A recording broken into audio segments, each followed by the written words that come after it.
दिगंबरा दिगंबरा श्रीपाद दिगंबरा दिगंबरा दिगंबरा श्रीपाद दिगंबरा दिगंबरा दिगंबरा श्रीपाद दिगंबरा. नको म्हणतात काय यात्रेला जायला. तो म्हणाला महाराज नको म्हणून, महाराज म्हणाले तरी मी जाणार नाही. इतकं त्यांनी जा तीर्थ यात्रेला सांगितलं तरी मला जायचं नाही, त्यांना सोडून जायचं नाही. मानव शरीर आहे. सद्गुरु महाराज ब्रह्मा विष्णू महेश्वर स्वरूप आणखी त्रिमूर्ती दत्तात्रेय या रूपाने आलेली आहेत, पण मानवाचं शरीर आहे. त्यामुळे आमच्या मनामध्ये संशय उत्पन्न होणं साहजिक आहे. आमचंही शरीर त्यांचंही शरीर एकच आहे, पंचभूतापासून झाले. तेही मानव आहे ही कल्पना असल्यामुळे शंकर इथं कसे येतील? शंकर तिथं आहे, शिशेल्य पर्वतावर आहे. म्हणजे दगडावर विश्वास ठेवायला लोक तयार आहे, पण प्रत्यक्ष आणखी मानव शरीर सचेतन शरीर ते आमच्या सारखेच आहे. काय त्यांच्यावर विश्वास ठेवायचा? शक्ती पाहूनही विश्वास बसत नाही, अशी मनाची स्थिती आहे. म्हणजे मनाला स्थिर करणं, मनाला निर्दोष करण्याकरता किती प्रयत्न करावा लागेल हे काही सांगता येणार. प्रत्यक्ष अनुभवाने सुद्धा मनाला ते पटत नाही. तेवढ्या पुरतं पटलं, पुन्हा आपला संशय कायम. निघाली सगळी मंडळी, त्याचा नाद सोडून गेला. मूर्ख आहे म्हणाले, भाईना म्हणाले आपण जाऊन येऊ, आपण आपली यात्रा करून येऊ. तोही म्हणाला जाऊन या, माझं दर्शन येतं, मला रोज शंकरांचं दर्शन. शेषेंद्र मल्लिकार्जुन तुम्ही याच्या दिवशी पाहणार, शिवरात्रीच्या दिवशी मला रोज शंकरांचं दर्शन होत आहे मठा, हे त्याचं सवाल आहे. आणखी झालं, रोजच्या प्रमाणे मठात जायचं, झाडून काढायचं, हे करायचं, आणखी त्याप्रमाणे सगळी सेवा वगैरे करायची, त्याचा नियम चालू आहे. शिवरात्रीच्या दिवशी दुपारच्या वेळेला तो मठामध्ये आला. सगळी मंडळी अगोदरच 15 दिवस झाले निघून गेली. महाराज म्हणाले, अरे तुझे सगळे आई बाप भाऊ बहीण सगळे आप्तेष्ट मंडळी गावातली माणसं सगळी गेली आणि तू गेलो नाहीस? नाही म्हणाला. कशाला जायचं म्हणाला? मशाण दर्शन करायचं, मशाणाचं लिंग पाहायचं काय? तुम्ही इथं प्रत्यक्ष आणखी बोलते चालते शंकर माझ्या समोर असताना तुम्हाला सोडून काय तिकडे जाऊ? सगळे लोक गेले असतील म्हणा. लोक गेले म्हणून जायचं का खरोखर शंकर आहे म्हणून जायचं? काय त्याला उत्तर द्यायचं महाराजांनी? त्याची निष्ठा जी आहे त्या निष्ठेचं कौतुक. केवढी स्थिर बुद्धी आहे. सर्व लोक गावातले गेले तरी पश्चाताप नाही आहे, समाधान. रोजच्या प्रमाणे आपल्याला दर्शन आज शिवरात्रीच्या दिवशी महाराजांचं दर्शन झालेलं आहे. शंकरांचं, विष्णूचं, सर्व देवतांचं दर्शन आपल्याला झालेलं आहे. गुरु ब्रह्मा गुरु विष्णू देव महेश्वरा. नुसतं ऐकायचं नाही श्रोत, त्याप्रमाणे मनाची भावना तशी झाली पाहिजे. विचारलं महाराजांनी, काय म्हणाले, तू कधी पाहिलेस का विषय? नाही मला काय जरूर आहे म्हणा. जरूर असू दे नसू दे म्हणाले. तुला पाहायची इच्छा आहे का? आता काय सांगायचं त्यांनी? सर म्हणाले, आज जाऊया आपण शिशेल. चालेल काही काय महाराज म्हणतात काही कळे ना. डोळे झाक म्हणाले आणि पाय घट्ट धर. आपले स्वतःचे स्पात. 1 मिनिट सुद्धा झालं, 1 सेकंद सुद्धा लागणार. डोळे उघड म्हणा. उघडून पाहायला लागलं. हजारो मंडळी त्या श्रीशैल्य पर्वताच्या डोंगरावरती हजारो मंडळी येतात जात आहेत. पाताळ गंगेच्या तिथं उतरले. डोळे उघडायला सर्व मंडळी स्नान करतात. गाणगापूर राहिलं कुठं, आणखी श्रीशैल्य कुठं. ते म्हणाले श्रीशैल्याला आपण आलोय, तुला माहिती आहे की नाही? केव्हा आलो, काय आलो, काही नाही. त्याच्याबद्दल काही म्हणावं नाही. महाराजांची नैसर्गिक शक्ती आहे. आणलं असेल जा म्हणाले, आता बोलत बसू नकोस, काय करायचं ते सगळं हे कर आणि शिवलिंगाची पूजा करून ये. महाराज तिथंच एका बाजूला झाडाखाली थांबलेले आहे. इथंच ये म्हणाले. पुन्हा आपल्याला परत गाणगार बोलला जायचे. हा निघाला आणि रस्त्यामध्ये सगळी मंडळी भेटली अशी, आई बाप, भाऊ बहीण, मित्र मंडळी. का रे म्हणाले, आम्हाला म्हणालास की मला काही जरूर नाही म्हणून, आणि आलास आमच्या बरोबर, तुमच्या बरोबर कुठं आलो लवाडा म्हणा. लपत आपला आला, दांभिकपणाने ढोंगीपणाने आपलं महाराजांची भक्ती दाखवली आणि आमच्या बरोबरच आलाय म्हणाले. आमच्यात मिसळला नाही, दाखवायचं आहे नुसतं भक्ती सोंग आहे. काही बोललं नाही. स्नान वगैरे खेळ, पूजा साहित्य सगळं, आणखी बिल्वपत्र पुष्प वगैरे सगळी जमा करून श्रीशैल्य मल्लिकार्जुनाची पूजा करण्याकरता मंदिरामध्ये गेली आहे. पूजेला आरंभ झालेला आहे. आणखी महाराज त्या शिवलिंगाच्या तिचा शिवलिंग नाही, महाराजच तिचा आहे. सर्व लोक महाराजांनाच बिल्वपत्र वाहत आहे. लोकांना दिसलं नाही, पण याला दृष्टीला दिसत. याची मनाची शुद्धी, दृष्टीची शुद्धी, सर्व ही इंद्रियांची शुद्धी असल्यामुळे, आणि तिथं महाराज आहे. महाराज नुसते गाणगापुरात आहे किंवा पाताळ गंगेच्या तिथं आहे, नाही इथंही आहे शिवलिंगामध्ये. खात्री झाली त्याची. महाराज शंकर आहे हा आपला विश्वास आणखी फलद्रूप झाला. आपली श्रद्धा खरी आहे, अहंकार नाही. या ठिकाणी ज्या अर्थी महाराजांचं दर्शन आपल्याला होत आहे, ती श्रद्धा आपण शास्त्राप्रमाणे ठेवली गुरु महाराजांच्यावरती, ती योग्य आहे. आता ही श्रद्धा आपण कधीही बिघडू द्यायची नाही, असा उलट त्यांनी मनाचा निश्चय केले. पूजा वगैरे केली. आणखी आला महाराज होती तिसरं उतरला तिसा. का म्हणाले, पाहिलंस शिवलिंगाची पूजा वगैरे झाली. तो म्हणाला, कुठलं शिवलिंग काय म्हणाला, तुमचीच पूजा केली म्हणाला. मी एकट्याने नाही, सगळे यात्रेला आलेले लोक आणि तुमचीच पूजा करत होते. गाणगापुरातून इथं आले कशाला म्हणाला. हा काही नास्तिकपणा नाही आहे, अत्यंत उच्च श्रद्धा आहे, उच्च विश्वास आहे. आणि या भूमिका आहे. बाह्य पूजा का करायची, बाह्य पूजा, मानस पूजा, असे एक एक पूजेचे प्रकार. प्रतिमा पूजा जी सांगितलेली आहे. आमचं मन हे निराकार किंवा निर्गुण निराकार ईश्वर तत्वाच्या बद्दल चिंतन करू शकत नाही. मनाला काहीतरी मूर्त वस्तू पाहिजे असती, फोटो पाहिजे, काहीतरी वस्तू पाहिजे, आकार पाहिजे. आकाराशिवाय वस्तू आहे किंवा तो पदार्थ आहे याचं अस्तित्वच आमच्या मनाला पटत नाही. असा अभ्यास सवय झालेली आहे मला. तेव्हा त्या आकाराच्या रूपाने आणि आपण तिथं मन स्थिर करायचं. परमेश्वराचं सर्वच विश्व हे परमेश्वराचं स्वरूप. आता विश्वात्मके देवे येणे वाघ यज्ञे तोषावे ज्ञानेश्वर महाराज म्हणताय. देव म्हणजे पांडुरंग, पंढरपूरला राहणारा तो पांडुरंग आहेच आहे, पण विश्व म्हणजे त्याचं स्वरूप. विश्वात्मा श्रीहरी आहे, ही त्या महात्म्यांची दृष्टी आहे. पण तितकी दृष्टी उत्पन्न होण्याकरता आरंभाला ही मूर्ती म्हणजे परमेश्वर.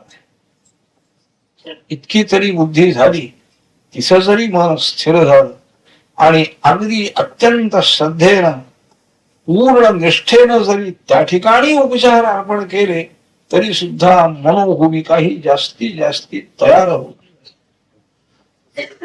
याप्रमाणे आणखी त्याने विचारलं, कशाला हे लोक सगळे गाणगापूरचे आले काही समजत नाही मला. उगीच आपलं म्हणाले. नाही बाबा, त्याने थोडी त्याची समजूत केली. स्थान आहे ना बाबा, शंकरांचा निवास या मूर्तीच्या रूपाने, शिवलिंग स्वरूपाने शंकरांचा निवास या ठिकाणी आहे. साक्षात परमेश्वराचं जे रूप आहे तेच परमेश्वराचं रूप, आणि शिवलिंग हे परमेश्वराचं रूप नाही असं तू का समजतो? हा तरी आग्रह तुला कशाला पाहिजे म्हणून? सर्वच जर विश्व त्याचं रूप आहे तर शिवलिंग त्याचं स्वरूप मानलं म्हणून काय हरकत आहे? तोही थोडा आग्रह राहिला ना. प्रतिमा पूजा करायची नाही, मूर्ती पूजा चुकीची आहे, कशाला म्हणावं? तर्क जो आहे, प्रतिमेच्या ठिकाणी ईश्वर कसा असेल, सर्व ठिकाणी ईश्वर आहे असं म्हटल्यानंतर प्रतिमेच्या ठिकाणी नाही असं कसं म्हणता येईल? म्हणून तोही आग्रह मनामध्ये उपयोग. लिंग का प्रतिमा दिठी देखत खेळो अंगेष्टी लोटी वर्षी. काठी ज्ञानेश्वर महाराजांनी सांगितले देवाची पूजा याचा अर्थ करताना शिवलिंग आहे, मूर्ती आहे देवाची, दृष्टीला पडल्याबरोबर लोटांगण घालावं, काठी जशी खाली पडावी तसं शरीर खाली पडलं पाहिजे, म्हणजे नमस्कार, साष्टांग नमस्कार. ज्ञानेश्वर महाराजांना सांगता आलं असतं की नाही, कशाला पंढरपूरला जाता? पांडुरंग काय दगडाची मूर्ती आहे, तिथे काय करता जाऊन दर्शन करता? निराकार आहे, निर्गुण आहे परमात्मा, हे त्यांना सांगता आलं नसतं, त्यांना काही ज्ञान नव्हतं. परंतु ज्यांना उपदेश करायचा त्यांची मनोभूमिका अद्याप तयार नाही.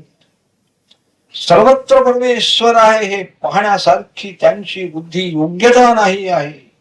म्हणून अगोदर या ठिकाणी पांडुरंग, इथं तरी तुमचं प्रेम जरी बसलं आणि इतकी निष्ठा झाली तरी सुद्धा आणखी तुम्हाला सर्वत्र विश्व परमात्मा आहे हे करू येऊ शकते. नामदेवाला पाषाणाची मूर्ती वाटत नव्हती, पाषाणाची मूर्ती ते समजतच नव्हते. पांडुरंग प्रत्यक्ष आहे म्हणून पांडुरंगाला ते जेवू घालत होते. आमची बुद्धी पांडुरंग जेवतो कुठं? कारण पांडुरंग म्हणजे पाषाण आहे, दगड आहे, आणि कशाला जातात मग? काय उपयोग? दगड आहे ही मनामध्ये भावना असतील त्याने तीर्थयात्रा करू नये. काय जरूर आहे आणि काय मिळणार आहे मला? प्रत्यक्ष ईश्वर जरी समोर आला तरी सुद्धा हा एक मनुष्य आहे, इथं दगड म्हणून नावं ठेवली, हा आमच्यासारखा मनुष्य आहे म्हणून नावं ठेवली. श्रीकृष्णाला सुद्धा मोठा उद्वेग आला एकदा. भगवद्गीता सांगता सांगता ते बोलून गेले, बाबा उगी चालू या जगात अवजानंती माम मूढा मानुषीं तनुवास्य. मनुष्य शरीर घेऊन मी आलो यांना काही सांगावं म्हणून, पण हे सगळे लोक आणखी माझी अवज्ञा करताय. मी त्यांच्या सारखाच मनुष्य आहे असं माझ्याकडं पाहताय, काही आहे. म्हणून स्थान महिमा जो आहे, ज्या स्थानामध्ये जे स्वरूप प्रगट झालेलं आहे, स्वयंभू लिंग आहे, ही सगळी ज्योतिर्लिंग जी आहे, शंकरांची 12 ज्योतिर्लिंग आहेत, आत्मलिंग गोकर्णाला आहे, शिवाय आणखी दक्षिण देशामध्ये पंचभूतांची पंचलिंग आहे, चिदंबर क्षेत्र आहे, कालहस्तीश्वर आहे, अरुणाचलम आहे, त्याच्या ठिकाणी ही स्वयंभू लिंग आहे, कोणी स्थापना केलेली नाही, स्वतःच उत्पन्न झालेली शिवलिंग आहे. तेही एक ईश्वराचं रूप आहे, तो एक ईश्वराचा अवतार आहे. मूर्ती म्हणजे सुद्धा ईश्वराचा अवतार आहे असं भक्तिशास्त्रामध्ये सांगितलं.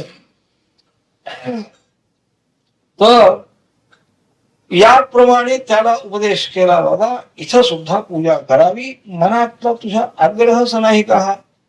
महाराज म्हणजे शिवाय आणि हे शिव नाही, पाषाण आहे, कशाला पाहिजे? देव सर्व ठिकाणी, सर्वच रूप त्याचं आहे. सर्वम स्वरूपम परमेश्वरस्य. इतकी बुद्धी तयार झाली म्हणजे मन अगदी परिपक्व झाले. अमुकच एक स्वरूप ईश्वराचं हे समजणं म्हणजे परमेश्वराच्या स्वरूपाला मर्यादा घातल्यासारखे होणार नाही. निराकार असतो आहे, मग आकार कुणाचा? आकार कुठून आला? आकार ईश्वरापेक्षा निराळा मानला की नाही? का असं कशाला बुद्धीला अभ्यास करायचा? आकार असो निराकार असो, तुझं सगुण म्हणू की निर्गुण रे, सबल निर्गुण एकू गोविंदे. ज्ञानेश्वर महाराजांचा सिद्ध भंग आहे, पद आहे. सर्व हे एक रूप आहे, गोविंद स्वरूप आहे. ही भावना, हे ज्ञान आणखी ज्या बुद्धीमध्ये उत्पन्न झालं ती बुद्धी परिपूर्ण झाली. पूर्णम परमात्मा पूर्ण स्वरूप आहे, म्हणून एक रूप आहे, निराकारच आहे, निर्गुणच आहे. असं आकारही त्याचाच आहे, आकाररहित स्वरूपही त्याचंच आहे, सर्वही त्याच आहे. हा त्याला उपदेश केलेला आहे. चला म्हणाले जाऊया, निघालेली आहे. पुन्हा डोळे झाक म्हणाले, डोळे उघड म्हणाले. संगमावर आपण संगमावर आले. गावातली काही मंडळी होती, सगळीच काय शिजल्याला गेली. गावातली मंडळी महाराज कुठं आहे शोधाशोध सुरू झाली. ताल 2 तास तरी तिथं लागले असतील. जायला यायला वेळ नाही, पण तिथं तो आता जाणार, पाताळगंगेतून स्नान करून वर पर्यंत जाणार, त्यालाही बरंच आणखी वेळ लागतो. यायचं, पुन्हा जाऊन पूजा करून गर्दीतून जायचं यायचं. ताल 2 तास गेले. ही मंडळी संगमावर गेली. संगमावर महाराज नाही. पुन्हा गावामध्ये आली, गावात नाही. गेले कुठं महाराज?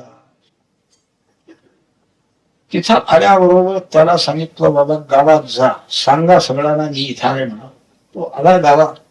सगळा घरी मुंडण वगैरे केलेलं होत. गावातले लोक म्हणाले, कुठं या शिवरात्र गेला होतास कुठं? म्हणाला शिशैल्याला जाऊन आलो.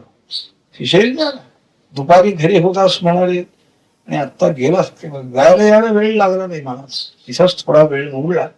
महाराजांच्या बरोबर गेलो आणि मी आलो. आता विश्वास तरी कसा ठेवणार? प्रसाद वगैरे आणलाय म्हणाला, तुम्हाला घ्यायचं असलं घ्या. तिथला आणले नाही. खोटं बोलतोस म्हणाले, काहीतरी बडे व्हावी, आपला मोठा आणखी प्रभाव वाढावा म्हणून आपलं लोकांना सांगतोस काय? तो काही बोलला नाही. महाराज म्हणाला, संगमावर आलेले आहे, तुम्हाला यायचं असेल तर या, मी निघालो म्हणा. आणि याप्रमाणे पुढं 15 दिवसानंतर ती मंडळी परत आली गावातली. त्यांच्याजवळ चौकशी केली यांनी की हा आला होता का? म्हणा हो आला होता म्हणा, शिवरात्रीच्या वेळेला.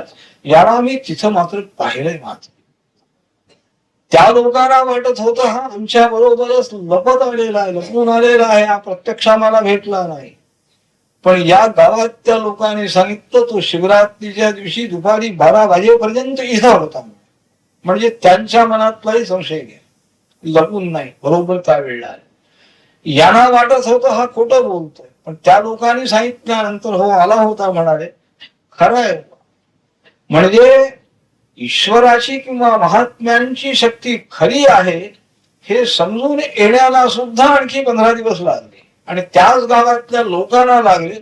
हा विशेष चमत्कार. रोज महाराजांच्या दिव्य शक्तीचा अनुभव घेत असून सुद्धा हा महाराजांच्या बरोबर गेला किंवा आला हे खरं समजून घेण्याला त्यांना 15 दिवस लागले. त्याशिवाय त्यांना खरं वाटलं नाही. आणि खरं वाटलं असलं तरी महाराजांच्या शक्तीवर विश्वास त्यांचा पूर्ण बसलाय की नाही कुणा, ही पुढची गोष्ट. त्याप्रमाणे शरीर शुद्ध करता येतं, त्याचप्रमाणे औषध आहे, त्याचप्रमाणे पुष्कळ आणखी अंगाला सावण लावणं, अमुक लावणं, चांगलं चांगली वस्त्र, शरीर चांगलं दिसत. पण मन चांगलं व्हायचं आहे. त्या मनाचा चांगलेपणा किंवा मनाची शुद्धी अशी आहे. महाराजांना शंकर समजणारा तो आणखी विणकरी. पण महाराज म्हणाले, बाबा अजून तुझी बुद्धी मागाय, मन मागाय. शिवलिंग जे आहे हे पाषाण आहे, दगड आहे असं म्हणून. विश्वात्मा आहे परमेश्वर, विश्वरूप आहे.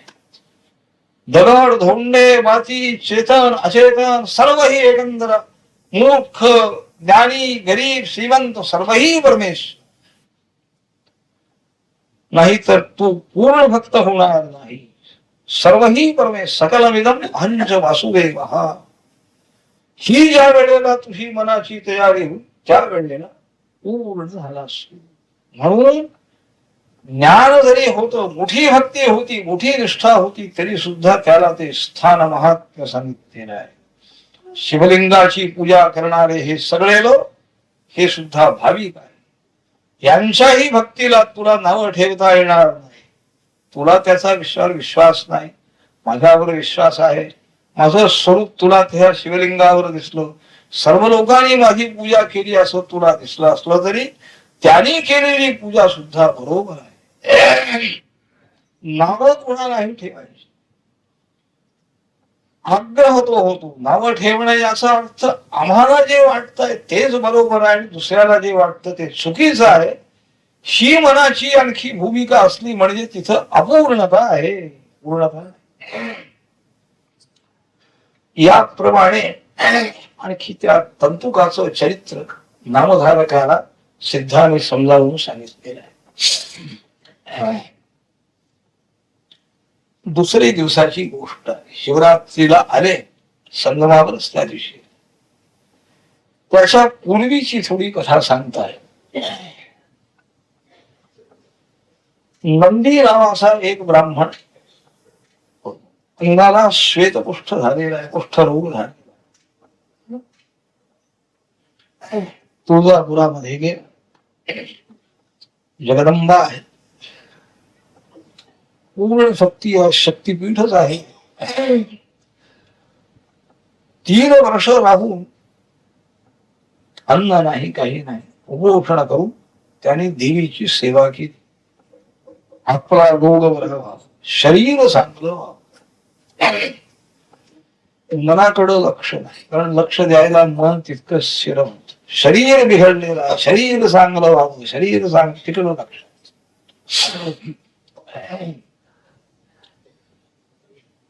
त्याला स्वप्न दृष्टांत झाला. देवीनं सांगितलं, बाबा चंदना परमेश्वरी म्हणून जी आहे त्या देवीच्या पुढे तुझा निघाला. त्या चंदना परमेश्वरीच्या तिथं येऊन 6-7 महिने त्या ठिकाणी उपवास करून आणि देवीची उपासना त्यांनी केली. त्या देवीचा दृष्टांत झाला. स्वप्नामध्ये येऊन तिनं सांगितलं, तू गाणगापुरामध्ये जा, साक्षात परमेश्वराचा अवतार त्या ठिकाणी एक महात्मा आहे, त्यांचं दर्शन कर, म्हणजे तुझा रोग बरा हो. त्याला अतिशय राग आला.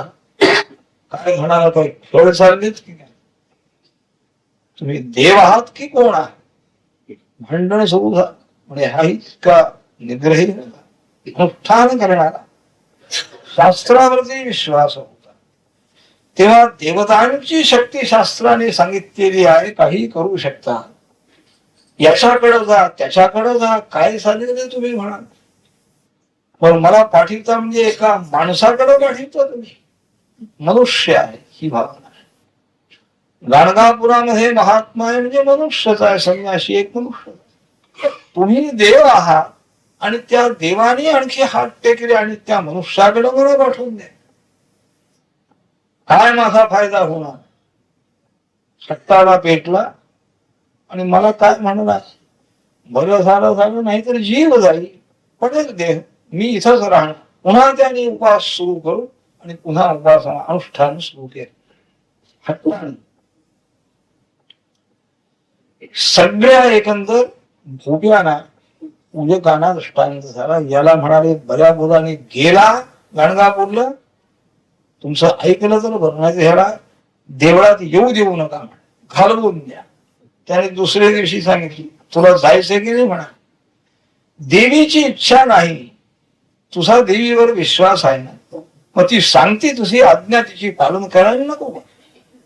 आपल्याच हट्टाने आपण अगदी देवाची भक्ती करायला, भक्ती म्हणतात की काय?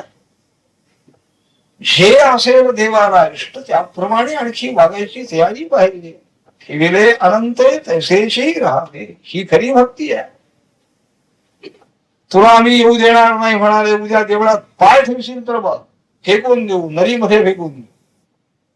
काय करतो, पूजा केली आणि निघाला. गाणगापूरला जाण्याकरता निघाले. आणि ही या गणकऱ्याची हकीकत जी घडलेली होती शिवरात्रीला, त्याच्या दुसऱ्या दिवशी सकाळी गाणगापुरामध्ये हा नंदी नावाचा ब्राह्मण येऊन पोचलेला. चौकशी केली, कुठं आहेत महाराज? स्वामी महाराज ते संगमावर आहे, येतील म्हणाले. थांब, आरण्याची वेळ झाली, म्हणजे 10-12 वाजता येतात. इतक्यात महाराज आले संगमावर बसलेले आहेत. सर्व मंडळींनी नमस्कार वगैरे केलेला आहे आणि सांगितलं असा असा एक गोष्टी ब्राह्मण म्हणाले आपल्या दर्शनाकरता आलेला आहे, येऊ दे म्हणा.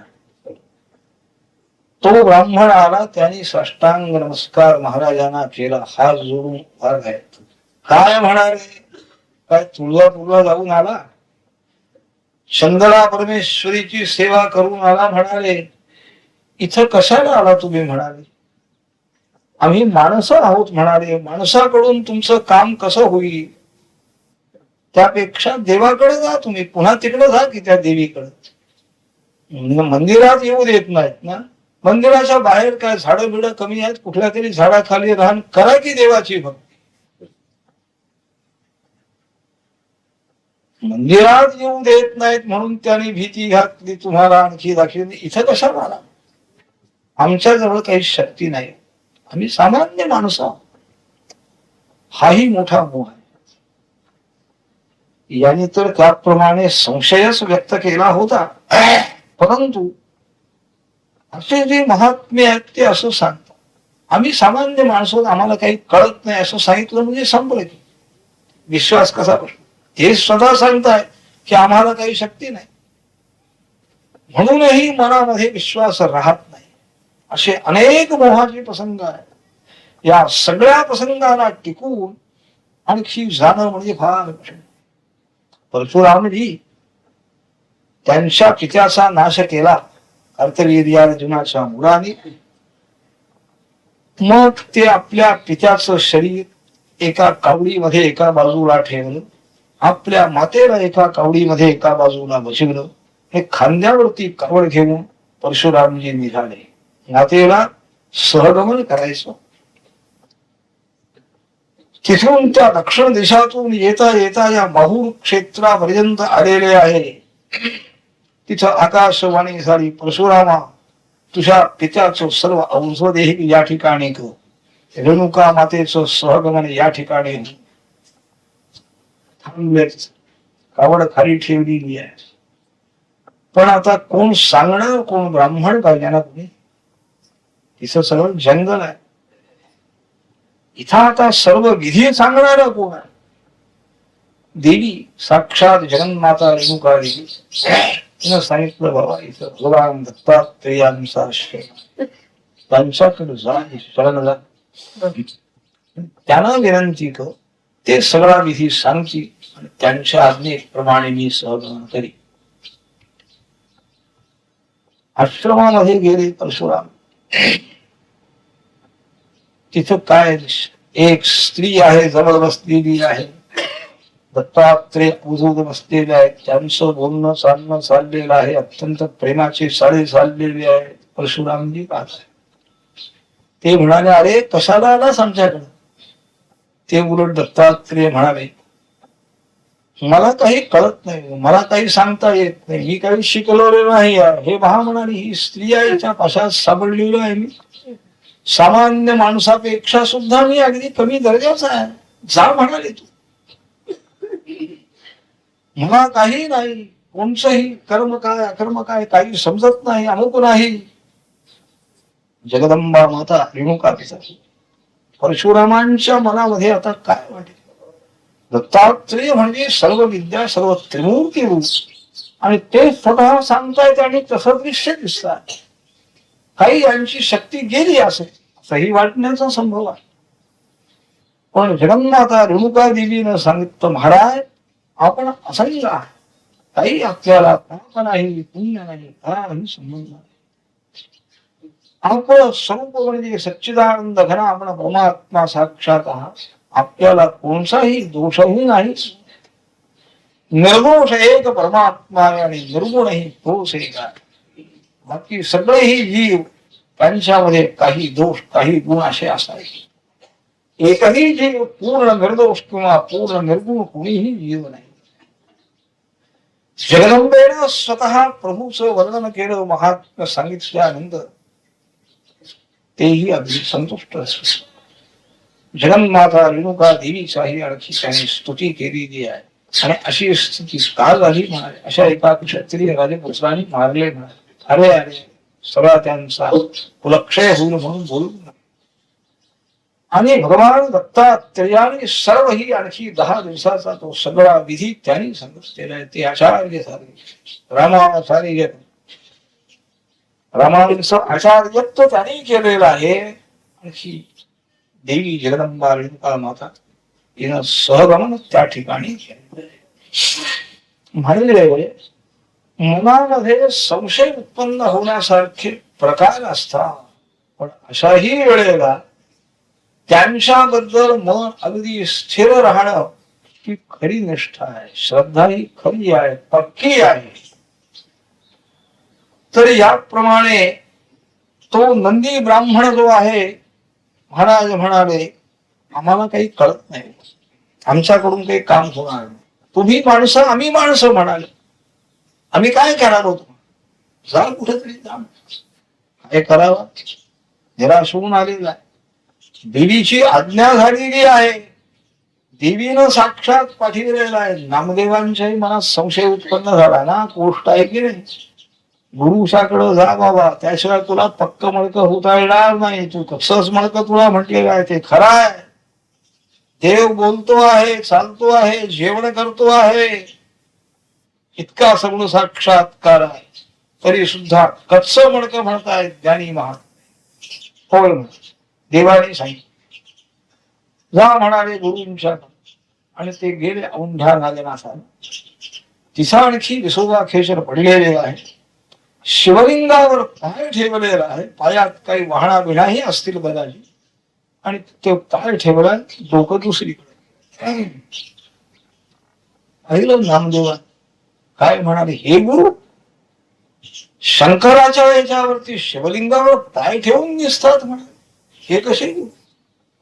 म्हणजे आमच्या डोळ्यासमोर गुरुची परीक्षा म्हणजे गुरुजी अगदी व्यवस्थित वागतायत, देवाला नमस्कार करतायत, अमुक करतायत, तमुक करतायत, असं अगदी शास्त्र मर्यादा पाळून म्हणा सगळ्या लोकांपेक्षा काहीतरी जास्ती त्यांचं वैशिष्ट्य आचार धर्म वगैरे पाळताय, त्यालाच आम्ही गुरु समजतो. गुरूंचा थोडासा विरुद्ध आचार त्यांच्या दृष्टीला नामदेवांच्या पडल्याबरोबर हे कसले गुरु म्हणाले, हे काय मला ज्ञान देणार. वास्तविक त्यांना असं वाटायला नको होतं, देवानी ज्या गुरुकडे मला पाठविलेला आहे तो गुरु आणखी अयोग्य कसा असेल, एवढाच, दुसरं काही. देवानी ह्या गुरुकडे पाठवलं ना, हे कसेही बाबू दे, पण नाही, बाह्य आचार पाहून आम्ही गुरुची योग्यता ठरवणार आणि मग तशा गुरुपासून आमचं कल्याण होणार. म्हणजे आम्हीच गुरुची योग्यता ठरवायची आणि त्याचं कल्याण आमच्याच बुद्धीप्रमाणे त्यांनी करायचं. आमच्या मनाचा काहीही विचार उपयोग नाही, आहेत योग्य आहे, त्यांच्यापासून आपलं कल्याण होणार आहे असा विश्वास सांगितलं. हा जरासा एकदम अगदी त्याला पटलंच. महाराजांनी बरोबर आपलं मन ओळखला, आपला दोष बरोबर. आता इथं काय आहे, इथं काय हट्टाने राहता येईल, त्या देवीच्या जर राहिलो म्हणाले हट्टाने, तिने घालवून दिलं शेवट. इथं हे लोकही घालवून देतील. आता इथून तर जायचं नाही. खात्री झालेली आहे की महाराज साक्षात आणखी परब्रह्म आहे, पूर्ण खात्री. अंतर्यामी सर्वज्ञ परमात्मा, ईश्वर सर्वभूतानां हृदयेषु जनदृष्ट. भगवद्गीतेचा शोध हा खरा आहे. हृदयस्थ परमात्मा आहे, त्याशिवाय माझ्या मनातले संशय यांना कसे कळले आहे. मनामध्ये आणि असलेलं कसं ओळखलेलं आहे. तर परमेश्वर हृदयामध्ये सर्वांच्या आहे हे भगवंताचं सांगणं निश्चित खरं आहे. खात्री झाली, आता इथून जायचं नाही. मग त्यांनी सांगितलं महाराज चूक झाली माझी, बरोबर आहे, मी म्हणालो असं, पण मला असं वाटत निराश झालो होतो म्हणाला मी, तुळजापूरला गेलो, 3 वर्ष कष्ट केले. तिनं सांगितलं जा चंदला परमेश्वरी कर. तिथं 6-7 महिने कष्ट केले, तपश्चर्या केली, शास्त्राने सांगितल्याप्रमाणे सगळं वागलो मी, देहाकडे पाहिलं नाही. तरी सुद्धा त्यांनी माझी उपेक्षा केली आणि तुमच्याकडे जा म्हणून सांग. मला काय ज्ञान आहे म्हणून. देव उपेक्षा करता, मग मनुष्याजवळ गेल्यानंतर मला काय मिळेल असं माझ्या मनामध्ये आलं. निराश झाल्यामुळे आलेला आहे, क्षमा आपण करा महाराज. आणखी असे मोहाचे प्रसंग आहे. आमची बुद्धी, त्या बुद्धीला मोह उत्पन्न करणारी एकंदर संबंध घटना जगामध्ये पुष्कळ आहे. सर्व मोहातून बाजूला होऊन ईश्वरापर्यंत जाणं पोचणं कितीतरी कठीण आहे. म्हणून ईश्वराचं सहाय्य घेतलं पाहिजे. देवानेच आम्हाला देवाकडे न्यावं. सर्व भार त्याच्यावर घालून निरहंकार बुद्धीनं मी काही करत नाही. त्वमेव सर्व मम देव देव, सर्व तूच आहे. ही भावना ठेवून जर साधनाला आरंभ झाला तर देवापर्यंत जाता येतं. मोह नाही, काही नाही. सगळं बुद्धीला प्रेरणा करणारी शक्ती आहे. बुद्धिस्थ परमात्मा आहे, तो लांब नाही आहे. त्यामुळे या बुद्धीचे दोष कसे काढावेत, कसं याला द्यावं, हे सगळं त्याच्यावर जबाबदारी आहे. तेव्हा आम्ही बोलून सारून मानव म्हणाले, जीव आहोत. जीव म्हणजे अल्पशक्ती, ज्ञान कमी, शक्ती सगळीच शक्ती कमी, काही कळत नाही. आणि काही अज्ञान जास्ती असल्यामुळे वारंवार अशा प्रकारचे प्रसंग आहे. शेवटचा मी आलोय म्हणाय, आता कुठेही जाणार नाही. देव नाही, काही नाही. तुम्ही सगळे देव वगैरे सगळे तुम्ही. माझा निश्चय होय किंवा नाही सांग. तुम्ही मोठा भक्त हो, पक्की झाली, त्याची भक्ती पक्की झाली. खुंटा बळकट करायचा म्हणजे पुन्हा पुन्हा हे ठोकायचं, पुन्हा एकदा हलवायचं. हलविल्यानंतर तो कसा हात बसेल, पण ते हलविल्यानंतर बसतो. त्याकरता हलवावं लागतं. हलविल्यानंतर तो अजून हलतोय, पुन्हा ठोका, पुन्हा हलवायचं. अगदी हलेन असा झाला म्हणजे पक्का. त्याप्रमाणे बुद्धीमध्ये असे मोहाचे प्रसंग जे उत्पन्न होत आहेत, ती आपली बुद्धी पक्की करण्याकरता होत आहे. देव आपली परीक्षा पाहतो आहे. याच्यातूनही देव आपल्याला कृपाळूपणे अल्पधारिष्ट जाऊ. त्याची कृपा फार मोठी आहे. कोणत्याही याच्यातून आपल्याला तो नेऊ शकेल ही खात्री मनामध्ये आहे. पक्की झाली त्याची श्रद्धा. त्यांनी सांगितलं, महाराज एक शेवटचं सांग, होईल का रोग बरा? नाही होणार. तुमचा शब्द मला नाही होणार सांगितलं, माझा रस्ता मोकळा. मी आता नदीमध्ये जात, मी आता घरी जात नाही, कुठेही जात नाही, देवाकडे नाही, सगळं देव बरा. तो सोमनाथ ब्राह्मण ज्याच्या स्त्रीला 60 वर्षाच्या वेळी मुलगा आणखी मुलगी, त्याला बोलावलं. याला म्हणाले संगमावर घेऊन चला. भीमा अमरजा संगमावर स्नान करायला सांगा. निघाला तो. त्याला घेऊन तू नंदी ब्राह्मण सोमनाथ स्नान झाल्यानंतर याला दुसरी वस्त्र नेसायला द्या नवी आणि झुंज टाकून द्या जमिनीवर. नेर संगमावर, भीमा अमरजा संगमावर स्नान फक्त केलं, काही औषध नाही. स्नान झालेलं आहे, बाहेर आला, सगळा रोग बरा झालेला. वस्त्र नेसला, नवीन जुनी वस्त्र टाकून दिली. ती जमीन सगळी आणखी अतिशय खाली जमीन होऊन संबंध रोग त्या वस्त्रद्वाराने गेले. उत्तम तेज पुण्य शरीर झालेलं आहे, सुवर्णमय, अगदी कांची गौरवर्णाची. आला सोमनाथ ब्राह्मण त्याला घेऊन आलेला. नमस्कार साष्टांग केला. महाराज ही शक्ती म्हणजे काय आहे आपली? मी आणखी माणूस म्हणून समजलो, चूक आहे माझी. ते म्हणाले, बाबा तू माणूस म्हणून समजलास ना, मग एकदा परीक्षा करून घे, तुझा रोग सगळा गेलाय की नाही. त्याने तसंच सांगितलं. अजून खात्री आहे की नाही बघा, तुझं शरीर बरोबर झाले की नाही. आणि सगळं हात पाय सगळं पाहिले, खाली पोटव्याला जांघेला थोडा डाग राहिलेला. ओ महाराज, सगळं शरीर बरं झालं आणि हा एवढा डाग कसा आहे, ते तुझ्या मनाला विचार म्हणाले. मी काय सांगणार, तू संशय घेऊन आलास ना, निश्चयाने आला होतास काय. संशय घेतल्यामुळे तो राहिलाय ना. याला उभा तू आमची स्तुती कर म्हणा, काव्य कर, म्हणजे तुझी बुद्धी तुझी वाणी, त्या वाणीचं तप होऊ दे. आणि त्या योगाने हा राहिलेलाही आणखी जो अंश आहे, भाग आहे, तोही बरा होता. तो म्हणाला, मी काय स्तुती करणार, मी काय शिकलो नाही, काही नाही म्हणा, मला कसली स्तुती करताय. तोंड उघड म्हणाले. त्याच्या तोंडामध्ये थोडसे विभूती टाकली आणि झालं, त्याला दिव्य ज्ञान झालेलं आहे. आणि त्या ज्ञानशक्तीच्या प्रभावाने सद्गुरु नरसिंह सरस्वती महाराजांची उत्तम स्तुती त्यांनी केली. उपनिषदातले सर्व सिद्धांत त्यांनी वर्णन केले. जीव जन्माला कसा येतो, जन्माला आल्यापासून त्याचं आयुष्य कसं फुकट जात आहे, हे सगळं त्यांनी वर्णन केलं. मातेच्या गर्भामध्ये शुक्र शोणितांचं संमेलन झालेलं. 1 महिन्यानंतर आणखी हळूहळू एक एक अवयव उत्पन्न होत आहे. सर्व अवयव तयार झालेले आहे. मातेच्या उदरामध्ये आणखी तो गर्भामध्ये राहतो आहे. 9 महिन्यानंतर जन्माला येतो आहे. गर्भावस्था गर्भवासासारखं दुःख कोणचंही नाही आहे, पण ते आपल्या आठवणीत राहत नाही. आपण गर्भातून बाहेर आल्यामुळे ते आपण विसरून गेलो. दुःख विसरून गेल्यामुळे आपल्याला दुःखाची कल्पना येत नाही.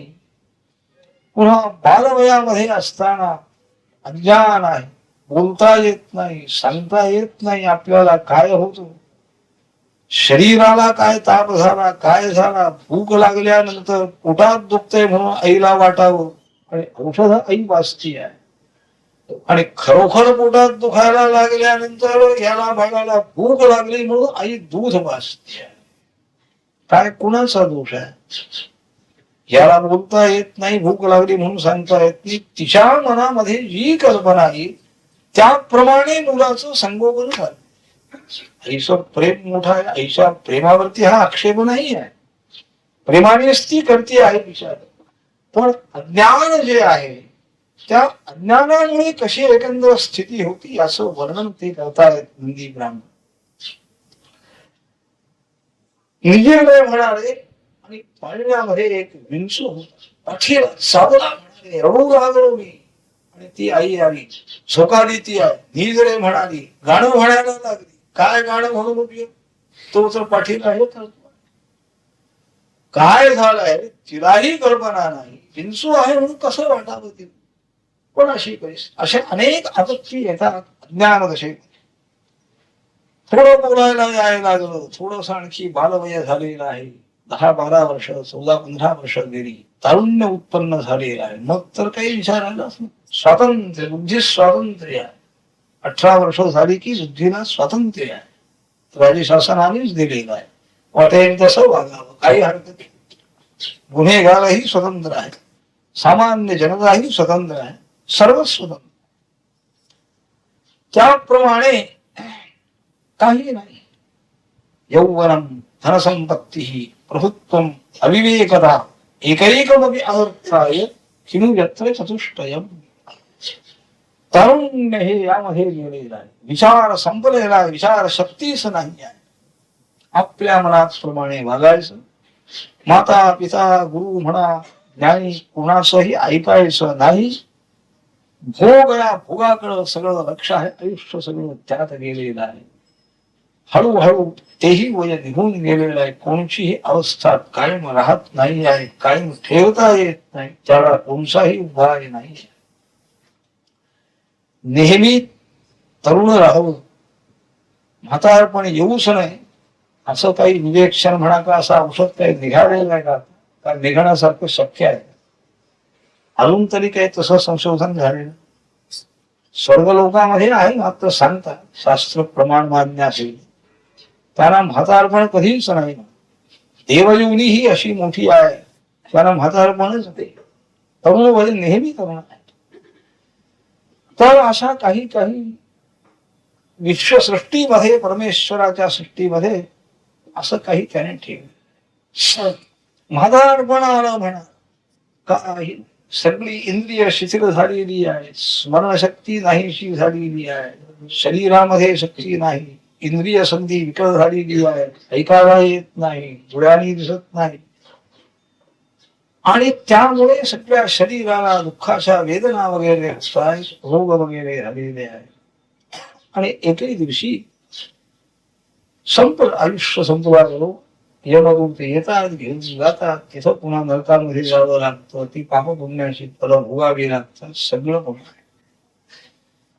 तर असं हे रहाड गाडग पुन्हा जन्माला येणं, पुन्हा सगळ्या बाल्य तारुण्य वृद्धावस्था सगळ्या अवस्थातून जाणं, पुन्हा मृत्यू येणं, पुन्हा जन्म येणं, सुटायचं कसं? आपल्या चरणाजवळ आम्ही आलो महाराज, म्हणून आता आम्हाला आशा उत्पन्न झाली की आमचा उद्धार होईल, आणि ही शक्ती आपली आहे, आपण कृपा केली तर सगळं होणार आहे, अशी पुष्कळ स्तुती त्यांनी केली.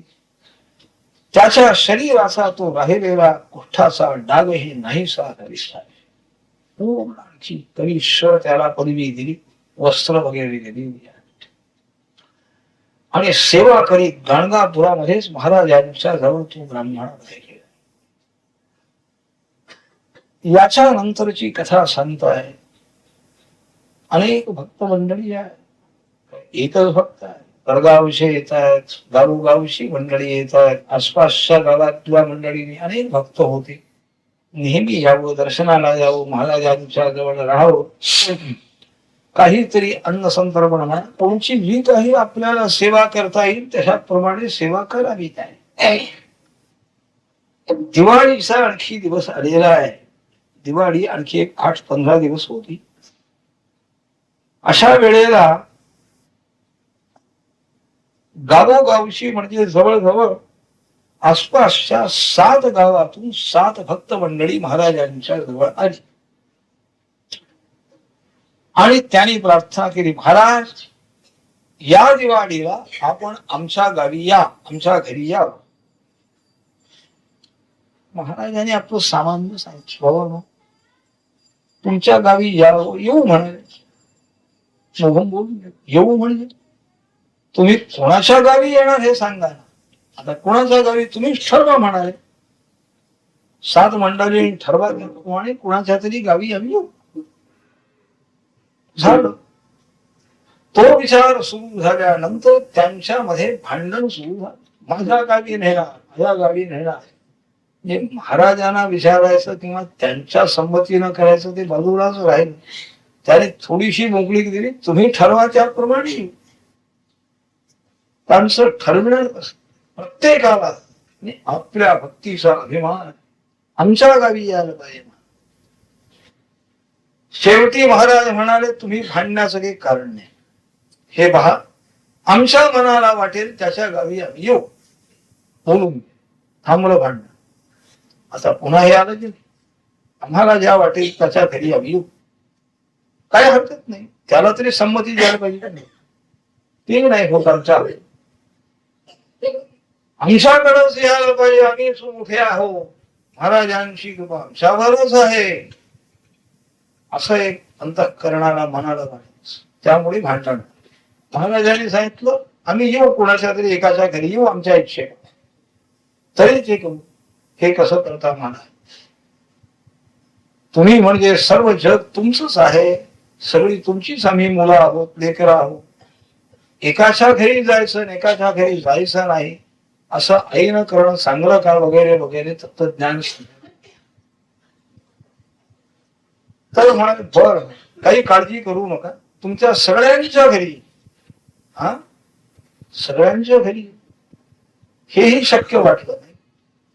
महाराज काय दिगंबरा दिगंबरा श्रीपाद हरिगंबरा.